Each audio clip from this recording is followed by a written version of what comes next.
सदन में मांग संख्या 41 और मांग संख्या 42 जैसे महत्वपूर्ण विषयों पर आज चर्चा चल रही है।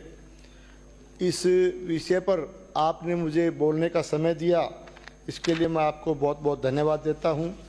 माननीय सभापति महोदय, मैं जिस क्षेत्र से आता हूं वो कृषि प्रधान इलाका है, अतः मैं समय का ध्यान रखते हुए मेरे क्षेत्र के किसानों की सिंचाई की मुख्य समस्याओं की तरफ माननीय मंत्री महोदय का ध्यान आकर्षित करना चाहूँगा।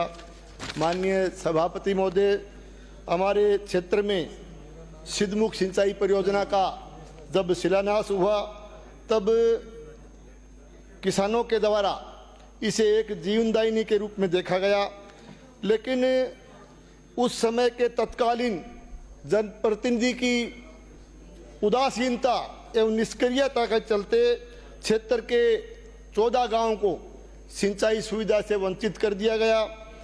हालांकि गत कांग्रेस सरकार द्वारा बजट घोषणा में न केवल 100 करोड़ की थोथी और कागजी घोषणा की गई, बल्कि विधानसभा चुनाव से चंद दिन पहले, आचार संहिता लगने के चंद दिन पहले माननीय मुख्यमंत्री जी द्वारा वर्चुअल शिलान्यास करवा करके क्षेत्र के जनप्रतिनिधि ने ढोल नगाड़े बजवा करके जनता की झूठी वाई लेने का प्रयास किया। माननीय सभापति महोदय, आज भी क्षेत्र का किसान सिंचाई पानी की आस लगाए बैठा।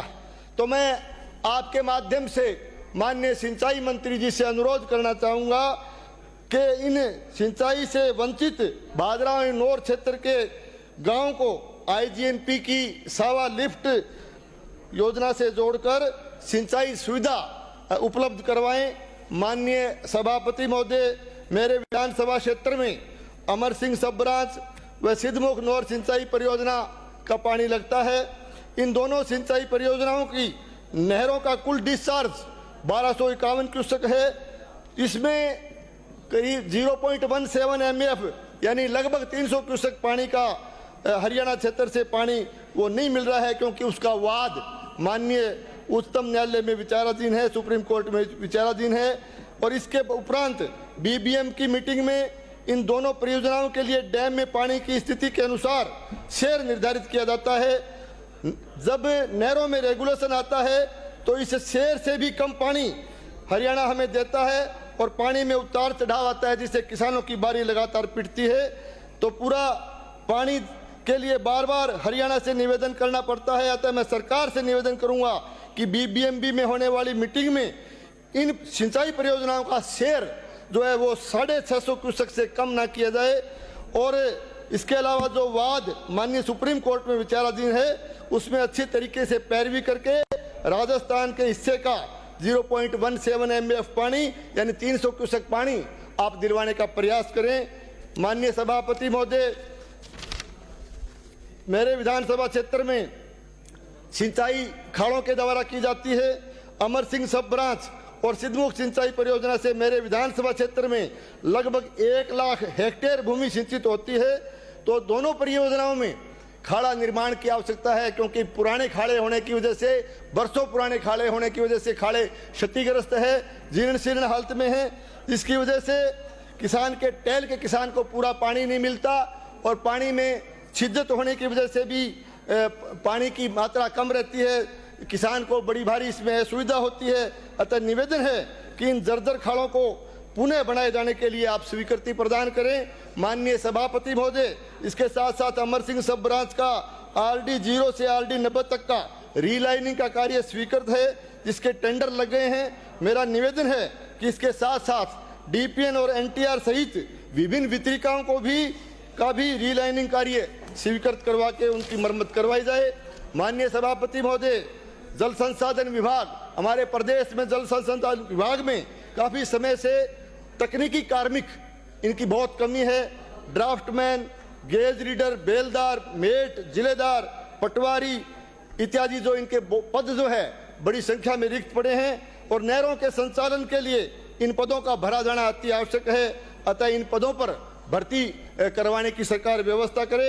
अमर सिंह सब ब्रांच से निकलने वाली झांसल वितरिका के 9 JSL व 10 JSL के रकबे को सिद्धमुख प्रणाली की रतनपुरा वितरिका के चक 8 आरटीपी एवं पटवा माइनर के चक 2 पीटीएम में सम्मिलित किए जाने के बाद रकबा टाइट कमांड हो जाने की वजह से मेरे क्षेत्र के गांव जोगीवाड़ा, लाखनवास, भोलाबास, सागड़ा आदि गांव ये एक तरह से सिंचाई सुविधा से वंचित हो गए हैं। इनके लिए सिद्धमुख नहर के अंतर्गत वर्तमान में सरकार के पास भोलाबास माइनर प्रस्तावित की हुई है। अतः मैं आपके माध्यम से निवेदन करूंगा मंत्री जी से कि कृपया भोलाबास माइनर की स्वीकृति प्रदान करने की कृपा करें। माननीय सभापति महोदय, मेरे विधानसभा क्षेत्र में सिंचाई की 2 परियोजनाएं सिद्धमुख एवं अमर सिंह सिंचाई सब ब्रांच लगती है। इन सिंचाई परियोजनाओं से हनुमानगढ़ जिले की 2 तहसील भादरा एवं नौर तथा चूरू जिले की सादुलपुर तहसील का एरिया लगता है और दोनों परियोजनाओं का अधिकांश क्षेत्र विधानसभा क्षेत्र भादरा में आता है। पूर्व में पहले यहाँ अधीक्षण अभियंता कार्यालय भादरा में स्थित था, जिसे नौर स्थानांतरित कर दिया गया। भादरा में कार्यालय के लिए पर्याप्त भवन की भी उपलब्धता है और भादरा दोनों तहसीलों के केंद्र में स्थित है। इसलिए मैं निवेदन करूंगा कि भादरा में एससी कार्यालय को पुनः स्थापित किया जाए।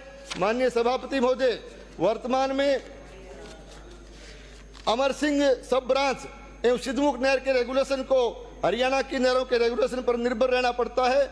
हमारे क्षेत्र को हरियाणा राज्य से सिंचाई पानी संपर्क बिंदु CP5 पर दिया जाता है। अमर सिंह सब ब्रांच व सिद्धमुख फीडर नहर दोनों नहरें समांतर रूप से राजस्थान में हरियाणा से प्रवेश करती है, तो हरियाणा क्षेत्र से पानी के उतार चढ़ाव को सही करने के लिए इन दोनों नहरों का इंटरलिंकिंग चैनल बनाने की आवश्यकता है। इस इंटरलिंकिंग चैनल के निर्माण के उपरांत राजस्थान को हरियाणा के रेगुलेशन पर निर्भर नहीं रहना पड़ेगा। माननीय सभापति महोदय, इसके साथ मैं PhD की 2 बात अपनी रख के मैं ज़्यादा समय नहीं लेते हुए आपसे इतना ही निवेदन करूंगा कि मेरे भादरा विधानसभा क्षेत्र में जल जीवन मिशन योजना में अनेक ढाणी और गाँव को घरों को उससे वंचित कर दिया गया, पाइपलाइन से वंचित कर दिया गया। तो रिवाइज स्कीमें बनकर के जो है अभी विभाग के पास विचाराधीन है। तो मैं आपके माध्यम से मंत्री जी से निवेदन करूंगा कि जल जीवन मिशन की उन रिवाइज स्कीमों को स्वीकृति प्रदान करने की आप कृपा करें। और इसके साथ साथ जल जीवन मिशन योजना के तहत गांव के अनेक सड़कों को क्षतिग्रस्त कर दिया गया, तोड़ दिया गया, तो वो गारंटी पीरियड में है, तो ठेकेदारों को पाबंद करें कि उन सड़कों की मरम्मत करवाएं और यदि काम नहीं हुआ है तो उन ठेकेदारों के खिलाफ या जिम्मेवार अधिकारियों के खिलाफ भी आप कार्रवाई करें। मैं आपके माध्यम से निवेदन करूंगा कि PhD डिपार्टमेंट में भी पिछले काफी सालों से जो तकनीकी कार्मिक हैं, लाइनमैन, पंप ड्राइवर, समाप्त कीजिए, इस तरह के कार्मिक हैं, इनकी भर्ती शीघ्र करने की आवश्यकता है ताकि PhD में पानी के जो वितरण है उसके संचालन को सही किया जा सके। मैं इन्हीं शब्दों के साथ गणेश राज बंसल मैं आपको बहुत बहुत धन्यवाद देते हुए बात पूरी करता हूं। आपको बहुत बहुत धन्यवाद।